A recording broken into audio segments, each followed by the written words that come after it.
Our main topic today, as Egypt is building its soft power and the smart future through the digital partnerships and strong partnerships with the digital giants and the computer and the AI corporations like IBM, Microsoft, etc., and trying to advance its vision of the 2030 through the its AI, the strategy of the artificial intelligence lately announced. Sorry. And also, of course, to shed more light on this, we are most delighted to be joined here in the studio with our prominent guest, Dr. Islam Tharwat, Professor of Information and Communication Technology. Dr. Tharwat, great pleasure having you with us. Thank you. It's my pleasure to be here. Well, it's a very vital topic, very essential. So this is the future. We're talking the future now. And the future, I mean, 2030 is now, not tomorrow. But allow us, first of all, to go and to watch a report and then to start negotiating and discussion. Well, as Egypt advances its vision 2030 by placing digital transformation and artificial intelligence at the core of its national strategy and development through strategic partnerships between the state, private sector, universities, and technology moves from a tool to an engine to smarter services and stronger economy and a knowledge-based society. Let's watch. Egypt continues to accelerate its digital transformation under Vision 2030, with the artificial intelligence emerging as a central pillar for building this smart future. This strategy does not focus on technology alone. It builds on strategic partnerships that connect government institutions, private companies, and academic centers to design solutions that serve the citizen directly. The impact appears across daily life. E-government platforms reduce paperwork and waiting time. Smart city projects in the new capital and other governorates use data to manage traffic, energy, and public safety. In healthcare, AI supports faster diagnosis and telemedicine, while in education, smart learning tools expand access to quality content. In agriculture, data analysts help farmers save water and increase productivity. The state pairs infrastructure with the human capacity. Fiber networks, data centers, and cybersecurity systems expand nationwide to protect data and ensure reliability. At the same time, the national initiatives train thousands of young Egyptians in coding, data science, and AI applications. The goal is to shift Egypt from a consumer of technology to a producer and exporter of the digital services. This approach reflects a clear shift. Vision 2030 treats digital transformation as more than digitalizing documents. It redefines how the state governs, how the economy competes, and how citizens interact with services.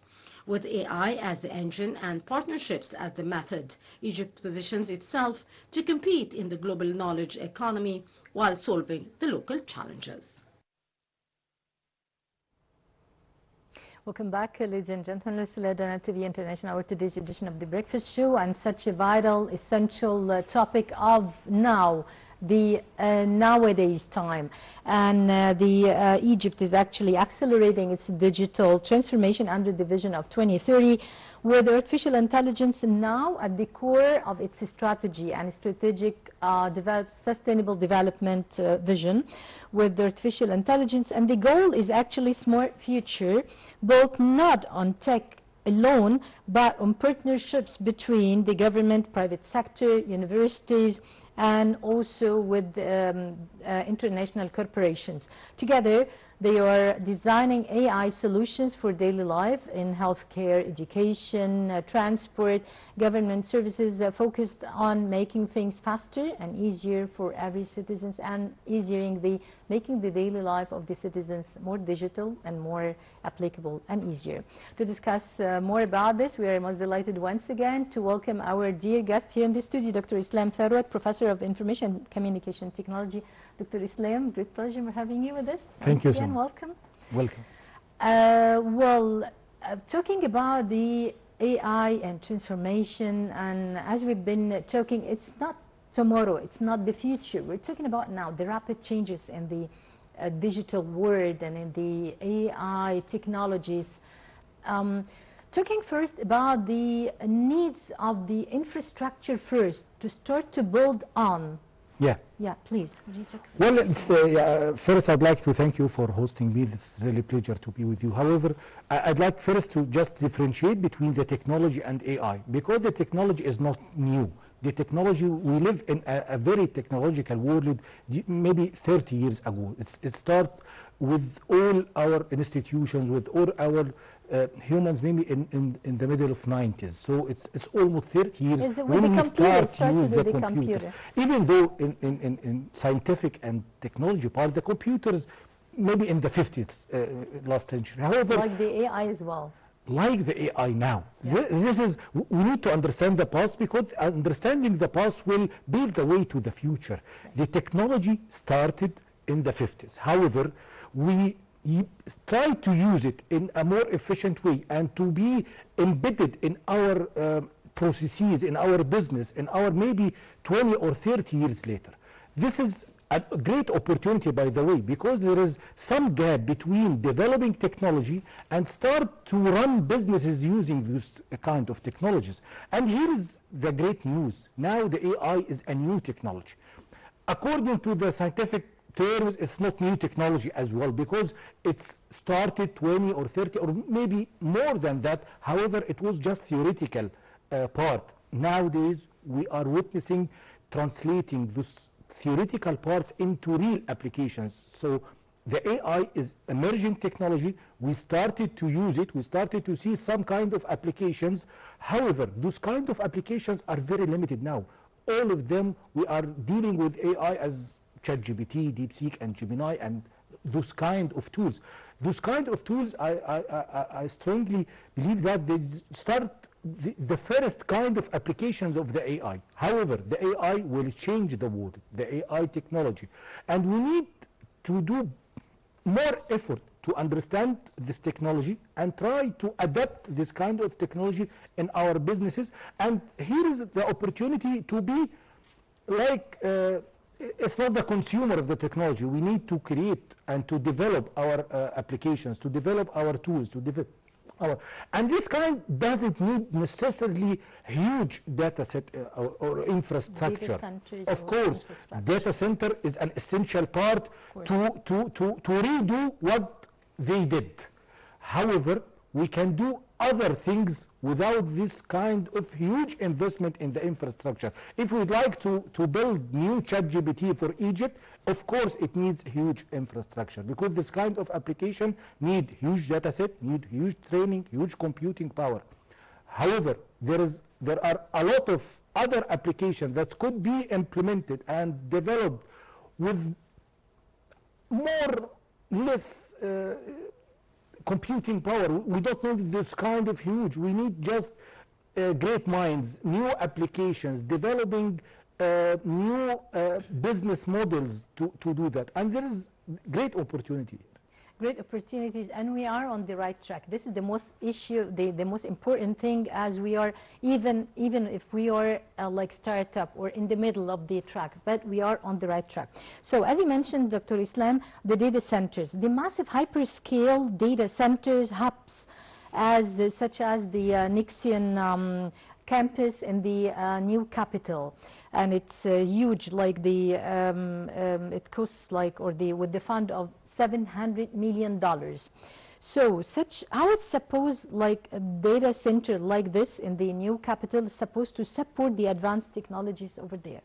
Well, Egypt invested during the past maybe 5 or 6 years huge investment in the infrastructure of the ICT, and it's not only the effort of Ministry of Communication, even though it's really much appreciated, the effort with the Ministry of Communication and Information Technology. However, it's great collaboration between the ministry and other ministries, and even Ministry of Defense and the other kind of development with the new capital, and also with Al Alamein. We did another one in Alamein, so we have a lot of investment in this part.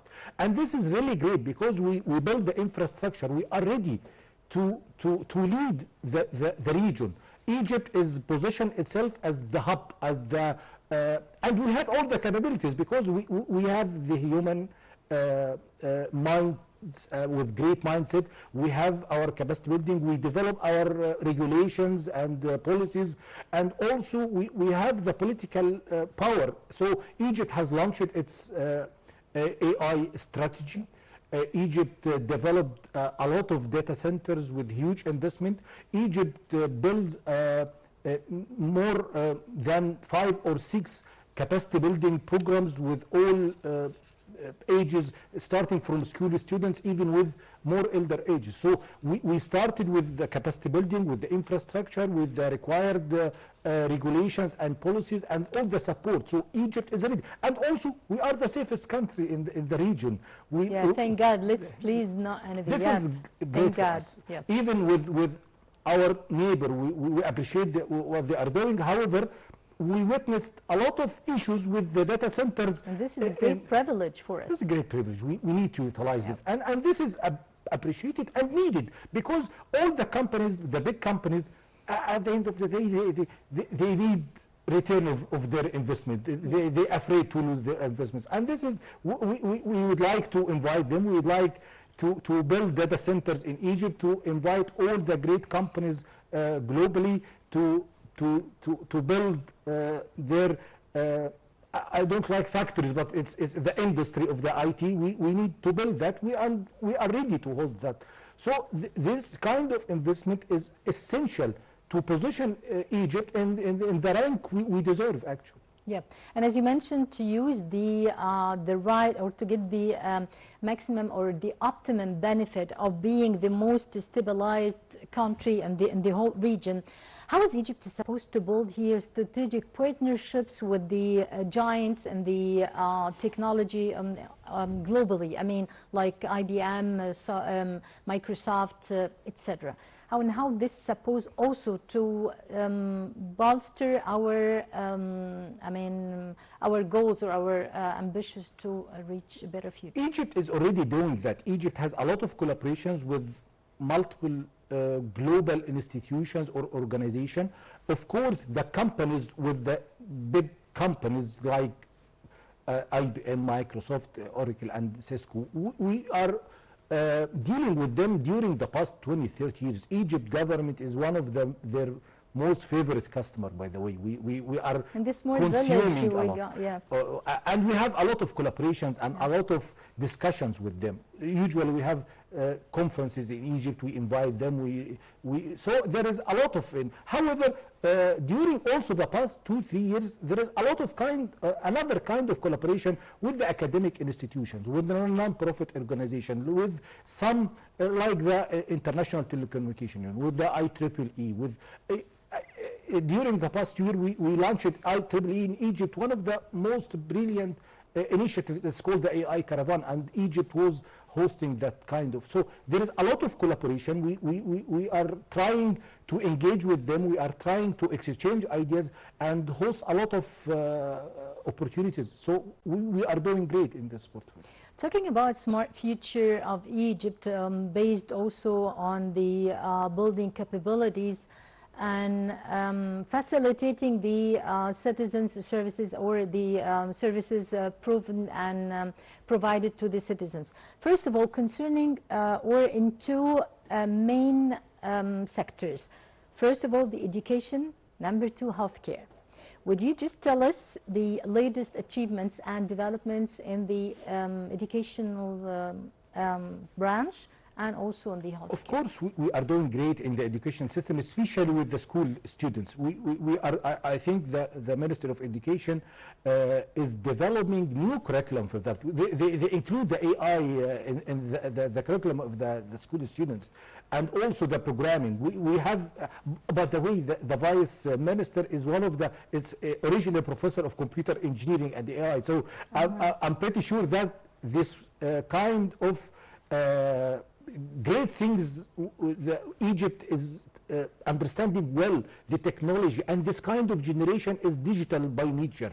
The school students now, Gen Z and Gen Alpha, Gen Beta. So we need to equip them with the technology, with the skills, and also it's not only with the technology. I like the idea they, I think, will teach the financial issues, how to handle the financials, and so the math and digital. Yes. So I truly believe the Ministry of Education is doing great. The higher education, we have a lot of challenge because this kind of curriculum is changing every hour. So it's hard to us to follow this kind because we have some regulations how to update our curriculum, our courses. We are trying, and this is this needs special skills also of the students. I mean, to cope with the rapid changes of the technology and digitalization. Of course. So in this kind, I think we have launched more than 20 new faculty and school in the higher education specialized with the AI and this kind of with the cyber security. So we are realizing we are developing our curriculum. We are trying to engage with the society, the international. We did agreement, I think, with the Japan in Ministry of Education and also with the higher education. We have a lot of collaborations with other maybe top-ranked universities worldwide. So we are doing great in this kind. However, this portfolio also need the students to change their attitude. I hate to say that, but no, it's got to say it. I mean, each part has to do his duties. So the government is doing rightly in this concern, and the other side, the other part is the students. But the students are losing their focus. They are using technology. They are treating with some problems like the reals. They don't have the patience to understand and to focus. We need also to realize beyond. The technology is great, however, it has very negative sides. We need to realize and we need to understand, and this is a collaboration between the home and the school and the universities. We need also to understand that we need to protect our students or our kids from the dark side of the technology. Of course, and deep fake and other. With the healthcare, we are trying to develop. However, in the healthcare, there are a lot We're doing great in the healthcare sector. I mean, concerning the remote operations, the surgeries. We're doing great concerning the archive, the digital archive connected to the whole centers around around Egypt, also through the services provided to the citizens in the countryside and here. Of course, we are developing this part, but I truly believe that Egypt is very big, and a lot of people, in a lot of government, and a lot of so we need to extend this kind of services to support. We have some issues, not with the technology part, however, with maybe the specialized, and we are lagged in somehow in this kind. However, the technology here could support this kind, and we could overcome a lot of the challenges. So we need to extend and to accelerate and to adapt. The healthcare sector is sometimes afraid from adopting the technology. They don't trust the technology. They don't trust the AI. Even the citizens, they don't feel like we need to rely on the AI. We are more need to trust human. We trust the doctors. We trust. There is some feelings that make some resistance with accepting and adopting the technology. However, I hope, I'd like to tell all the people, please trust, because actually the human errors exist, and the AI and the technology will limit and support the doctors and the exactly. And the AI now in this particular moment, I don't know what's going on concerning the super AI, but I mean the AI and the robots of the AI still just getting fed by the human being. So we are behind this. We are behind the mentalities and the mastermind of the human beings. So we're still mastering the issue till now. Until the super AI will. Yes, I need also to emphasize that the human must be in the loop. We cannot avoid the existing and the relying on human, and the decision should be taken by human. However, the AI is just a tool. It's like when you are visiting hospital, there are a lot of medical devices that could support the doctors or specialists to take the right decision. So the AI will be one of those tools that could support and to provide better services for the citizens. Yeah, Egypt is now actually providing training for thousands of students in AI and coding. How such a new generation is supposed to support Egypt to be a regional leader in the digital future? Egypt actually also did a great effort in the capacity building programs. I think they launched a lot of initiatives like DB, DISI, and many other initiatives for all, even the school students, the university students, even the graduates, and so we did a lot. I think we trained more than 100 or 200,000 Egyptian students, and those kind of students need to develop and need to understand that there is some issues between we have a lot of students, we have a lot of capabilities, however we are not developing the product, so there is some gap in the market. I think that those kind of students need to address international organizations and to work remotely. This kind of, and this is also implemented now because most of these initiatives is trying at the end of the course is to allow the students to learn them how to do some remote tasks and work remotely and get some money from the international. And this is also could have great benefits for the economy. If we have 1 million students work remotely and each one of them maybe get $1,000 month, and by the way, $1,000 is not much for international companies and this sector. Yep. So it could be huge. Yeah, His Excellency President El-Sisi have talked this issue in particular many times, that the new generation could get real benefit out of this, even working from home till they find a new job in the field of the global market and job market is changing. They believe in the work remotely, and they are trying also to minimize and to do some reduction for the costs. So we could be the alternative, and this is a great opportunity for our students. Yeah. Which achievements in particular had Egypt done till now, your point of view, to make you just getting most optimistic about our smart future, or smart now, not future, we're not talking about the future? Egypt did a lot actually, and it's very hard to select just one achievement. However, I think the selection of the leaders of the government and like the ministers and even with their assistants as well. Nowadays it's totally different than before, really. Greatly, with great minds, with very agile, with very open mind and intellectual. Yes. So I think this is the great selection of those kind of leaders, of course, could be the most important, and will have the most impact in Egypt. Yep, and okay, you're supposed to be very optimistic like all of us, but I mean, what such obstacles we still have?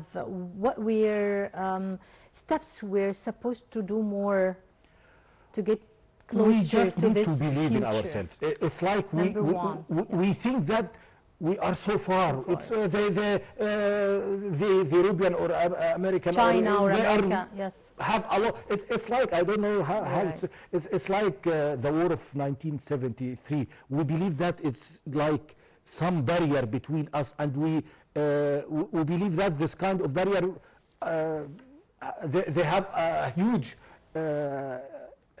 weapons, and we will not be. However, when we believed in ourselves, when we think that, so the challenge or the barrier to believe in ourselves.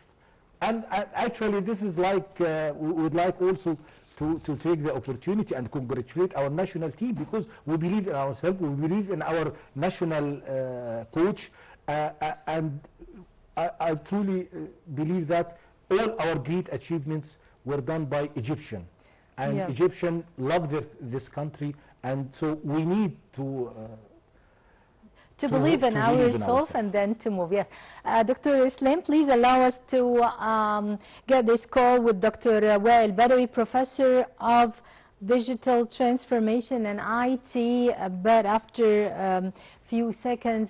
and until we get to reach also talking about very essential side concerning the curricula and the educational sector.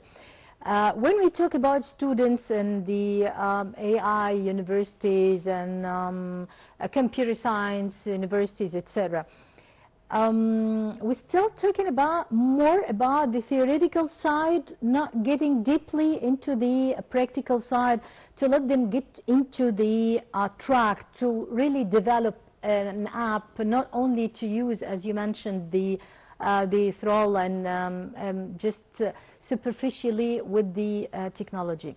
How we can achieve this? Of course, we are trying, but let's also to be clear with you, it's some difference between some kind of universities. Egypt has different kind of universities, maybe the governmental universities, the private universities, and the Ahliya universities, and also some international universities now. So this kind of changing and trying to support the students and try to equip the students with the new technology and new skills, something different. Unfortunately, with the governmental universities, I hate to say that, but we need to support them and we need to invest in them, because this is really our, you know, it's most like our history. Ancient university, Cairo University. Of course. We believe in this university. In this university, we need to keep that. We need to make sure that this kind of university and all the Alexandria University, Asyut University, symbols of the higher education in Egypt, really. Ancient University, Cairo University, still with the hundreds of other international universities here on the ground, but still they have a big rank. Of course. Even in our heart. Big rank, and this is kind of prestigious universities for Dr. us. Islam, allow us to receive Dr. Wael Badawi, a professor of digital transformation and IT. Dr. Wael, great pleasure having you with us. Thank you for your time. Thank you, same here. Well, talking about that Egypt is actively transforming its future to through the its strategy of the AI to achieve the goal of its Vision 2030. How we are supposed to approach this concern? I mean, through the partnerships and strategic partnerships. Egypt established the Vision 2030 and digital transformation, technology, artificial intelligence nowadays, all of them were part of the new digital Egypt. So we have been established this, and because of the 2030, we have been watching the education have been transformed by establishing new universities in the area of AI. And 2019 was the very first university, was Kafr Sheikh University. And as a part of this transformation, we established so many strategic relationships. So we have a strategic relationship with manufacturers of AI, like major companies, without naming them. We have also a strategic partnership at the ministry level with the infrastructure suppliers. On the other hand, of information technology and communication, the Ministry of Communication and Information Technology have been enabling new technologies like the 5G technology, the data centers, and as we've seen in the last maybe months or 3 weeks, we have a new agreement to establish a private data center after 2 years of establishing the government data center, which means that we are taking steps with a strategic partner to create a sufficient infrastructure. This infrastructure actually enabled our graduates and our senior students nowadays to work remotely from Egypt to overseas, and also enables them to work on projects by accessing data and technology on the other side of the ocean, which gave us a leapfrog in how we transform our economy. And we hear lots of startups, lots of new companies, lots of jobs right now in the area of digitalization. On the other hand, the government start to restructure education to reduce the emphasis on the non-workplace, because the workplace is moving toward digitalization. There are some jobs and some specialization are not matching this workplace. So the government now is looking to restructure education and restructure spending to focus on what will get people a job, not specialization without future in the workplace. Yep. Considering what you mentioned, Dr. Wael, the human capital and AI literacy, Egypt is working here to develop the local talents and it's actually supposed to be a main pillar here of Egypt's strategy and goal, with the goal of training thousands of AI specialists by 2030. How could Egypt also approach this? Egypt, to generate 30,000 experts in AI, Egypt started early on with grade 4 and 5 with parent consent till grade 12 by giving literacy and education, and we start to see competition for youth, which demonstrates that the youth now are comprehending and applying concepts in AI, in automation, in analysis. In the same time, Egypt established universities of AI. We have now maybe 128, or we can call it 100 plus program, which provide AI and digital information related disciplines. And then on the new graduate, we establish a new program of 9 months to give them advanced education. And this advance is paid. So a graduate, when they go this program, they got a monthly payment. It's not huge payment. However, it's a payment to cover their transportation, their basic level to living to a certain extent. So this financial support also contributes that the new graduate will be able to educate, learn, and also get paid a little bit. And then what we did is we have established some kind of expo and interaction with major international companies. So this graduate usually they are hired right away. And I have a personal story with one of my graduates who was a TA in the university, and once he got this 9-month program, immediately he got at least 3 or 4 offers, and he got an offer with a significant payment, a monthly payment, and also significant access to technology.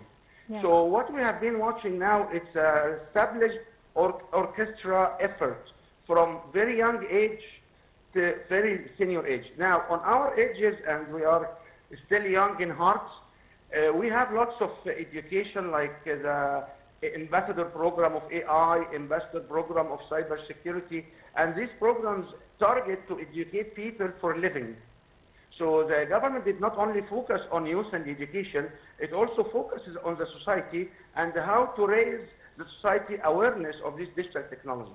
And I believe the whole movement have been very fruitful. We have been watching now transformation. As you know, everybody now is trying to use ATM machine, online services, and we hear lots of complaints when these services does not perform as expected, which means that now we are a major users of digital technology. Yes, we are. Yes, Dr. Wael Badawi, Professor of Digital Transformation and IT, many thanks for your insights and your input, and have a nice day. Well, returning back to conduct our conversation with our dear guest here in this studio, Dr. Islam Tharwat, Professor of Information and Communication Technology. Dr. Tharwat, talking about the e-government and trying to easier the daily life, e-government and the administrative services being provided to the citizens, the smart cities, while protecting the privacy, because it's critical, both together. So we can... Well, I just like to start with, I hope we could change the government terminology, because it's it's I-government now. We need to be an intelligent government. Well, e-government. Yeah. So it's I-government, yes, not e-government. We should develop that, because e-government, this kind of technology was developed maybe 20 years ago with the Prime Dr. Ahmed Nazif. So it's of course with the great support of Dr. Ahmed Darwish in the time, and Egypt was developed hugely in this part, and we developed a lot of e-services, electronic services, so with our financial services, with our a lot of services. However, nowadays we need to go to the intelligent government, the I-government. How could we do that? It's really also we need to understand this kind of technology, we need to adapt this kind of technology, and need also to emphasize that to develop some new business models, some new applications for the citizens, to make it more easier for them, to make it more intelligent for them, to support them in a very great way. So I wish we can do that. We are trying to do that. We are developing a lot of programs and initiatives to achieve that. So hopefully we can do that. I wish inshallah, we will achieve this, and we are capable to do this. We will do it, yes.